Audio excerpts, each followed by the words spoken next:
အဲ့တော့ကျွန်တော်ဒီတက်နဲ့ပတ်သက်ပြီးတော့အုံတန်မှုတိုင်းအောင်ပေါ့နော်အုံတန်မှုတိုင်းအတွက်ကျွန်တော်မီတာကို diode scale မှာလှည့်ထားပေးမယ်နော်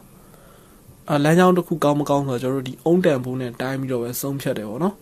အဲ့တော့ထုံးစံအတိုင်းပဲကျွန်တော်ဒီဖုန်းကိုတော့ကျွန်တော်နောက်ဖုန်းဖွင့်ပြီးတော့ဒီ test socket နေရာပေါ့နော် test socket နေရာအထိုင်လေးကိုကျွန်တော်ဖြုတ်လိုက်နော်ဖြုတ်ပြီးကျွန်တော်အဲ့မှာရှိတဲ့ငုတ်ကလေး10ငုတ်ရှိလိမ့်မယ်ဟုတ်ပြီနော်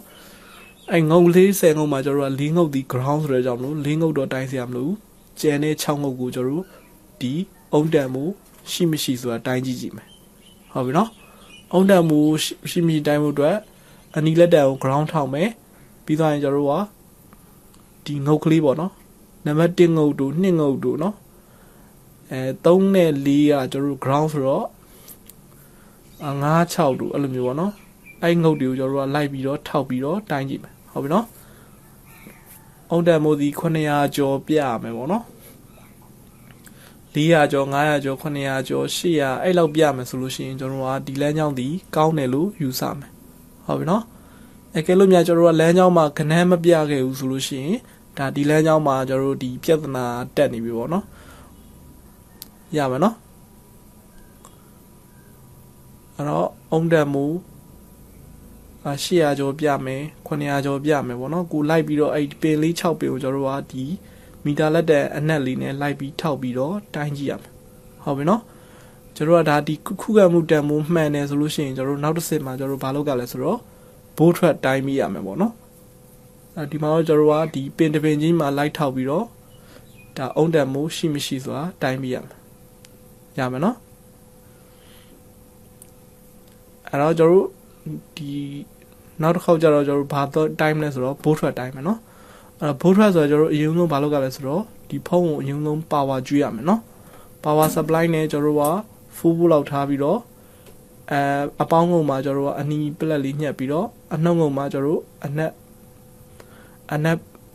ညှက်လေးညှက်မယ်ပေါ့နော်အဲ့တော့ဘိုးထွက် time မှာဖြစ်တဲ့ကြောင့်ကျွန်တော်ကဒီ power ဖွင့်မိရမယ်နော် power နိုးနေတော့မှသာလည်းကျွန်တော်တို့ကဒီတက်မှာရှိတဲ့ဘိုးထွက်တွေကိုတိုင်းလို့ရမယ်ပေါ့နော်အဲ့တော့ power clock လေးကိုကျွန်တော်တို့ဘေးကနေပြီးတော့တစ်ချက်ဖွင့်လိုက်မယ်ဖိလိုက်မယ်ပေါ့နော်အဲ့တော့ကျွန်တော်တို့ဒီ test socket ကတော့ကျွန်တော်တို့တက်ပြီးတော့တိုင်းလိုက်ရတယ်နော်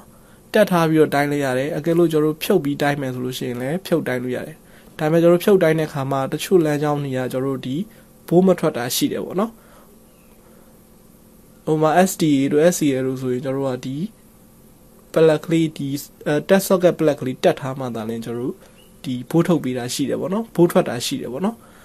အဲဒါကြောင့်ကျွန်တော်တို့ဒီဘိုးတိုင်းတဲ့အခါမှာ test socket လေးတက်ပြီးတော့တိုင်းရမယ်ပေါ့နော်အဲ့တော့ဖုံးပွင့်လာရင်ကျွန်တော်တို့ကတက်ကလေးရမရတစ်ချက်ဆန်းကြည့်မယ်ဟုတ်ပြီနော်ဒါတော့ကျွန်တော်တို့တက်ရတဲ့အလုံးပေါ့နော်အဲ့တော့ဘိုးထွက်တိုင်းမှုအတွက်မီတာကိုကျွန်တော်တို့ DC 20 volt မှာလှည့်ထားပေးမယ်ဟုတ်ပြီနော်အဲ့တော့ဖုန်းကိုလည်းကျွန်တော်တို့ကဒီ power နှိုးရတယ်ပေါ့နော်နှိုးရတဲ့အချိန်မှာကျွန်တော်တို့ကထုံးစံအတိုင်းပဲမီတာလက်တဲ့အနက်ကို ground ချမယ်အနီကိုကျွန်တော်တို့စီလေးတွေရဲ့ထိပ်မှာတိုင်းမယ်ဟုတ်ပြီနော်ဒီနားစီလေးဒီ 2.8 ရှိရပေါ့နော်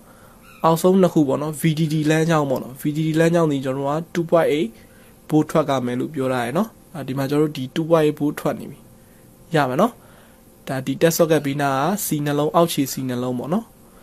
ပြီးတော့ကျွန်တော်တို့ကအပေါ်မှာရှိတဲ့ C လေး3လုံးC 3လုံးရှိမှာပေါ့နော်အဲ့ C 3လုံးကိုကျွန်တော်တို့ကဒီအနီတန်လေးနဲ့ထောက်ပြီးတိုက်နေဟော 1.8 volt ထွက်တယ်ဟုတ်ပြီနော်အဲ့တော့ကျွန်တော်တို့မှတ်ထားမှာကအလွယ်လေးနော် 2.8 ကတလမ်းကြောင်းတစ်ခုရှိမယ်ကျွန်တော်တို့ကျန်တဲ့ဟာတွေအကုန်လုံးဒီဘယ်နေရာထောက်တိုင်းတိုင်း 1.8 volt ရှိရမယ်ဟုတ်ပြီနော်ဟိုမှာကျွန်တော်တို့ကဘိုးထွက်ပြောင်းနေရဆိုလို့ရှိရင်ဒါဘိုးရှိရဲ့နေရာနေကျွန်တော်လှမ်းပြီးတော့ဂျမ်ဘာကျူးနဲ့ဆက်ပြီးတော့ဒါဘိုးကိုလှမ်းပြီးတော့ထောက်ပံ့ပြီးလို့ရတယ်ရမယ်နော်ဒါကျွန်တော်တို့ဒီအပေါ်မှာရှိတဲ့ R လေးနှလုံးပေါ့နော် SDA SCA လမ်းကြောင်းတွေပေါ့နော်အဲ့လမ်းကြောင်းမှာရှိတဲ့ R တွေ diode တွေကျွန်တော်တို့ထောက်ကြည့်မယ်ဆိုရင် 1.8 volt ရှိရမယ်ဟုတ်ပြီနော်ဒါ 1.8 volt ပြတာပြီးတယ်ပေါ့နော်ရမယ်နော်အဲ့တော့ဒီ test socket ပတ်ပတ်လည်မှာရှိရဲ့ CD ပေါ့နော် CD ကိုလိုက်ပြီးတော့ကျွန်တော်တို့ကဒီလိုလေးထောက်ပြီးတော့တိုင်းမိရမယ်ဟုတ်ပြီနော်ဒီဘက်ဘေးမှာဆိုရင်ကျွန်တော်တို့က 1.8 volt ရောက်လာဆိုတာတစ်ချက်ထောက်ကြည့်မယ်ဟုတ်ပြီနော် မီတာလက်တဲ့အနီလေးနဲ့ဒီလိုလေးထောက်ပြီးတော့တိုင်းကြည့်မယ်နော် 1.8 ဘူးရှိလားမရှိလားဆိုတော့ဗောနော်ရမယ်နော်အဲ့တော့ပတ်လေးလိုက်တိုင်းကြည့်တဲ့ခါမှာ 1.8 ဘူးရှိရမယ် 2.8 ဘူးကတစ်လိုင်းရှိရမယ်ဒါဆိုလို့ရှိရင်ကျွန်တော်တို့ဒီတက်လမ်းကြောင်းတက်လမ်းကြောင်းမှန်ကောင်းတယ်လို့ယူဆမယ်ဗောနော်ရမယ်နော်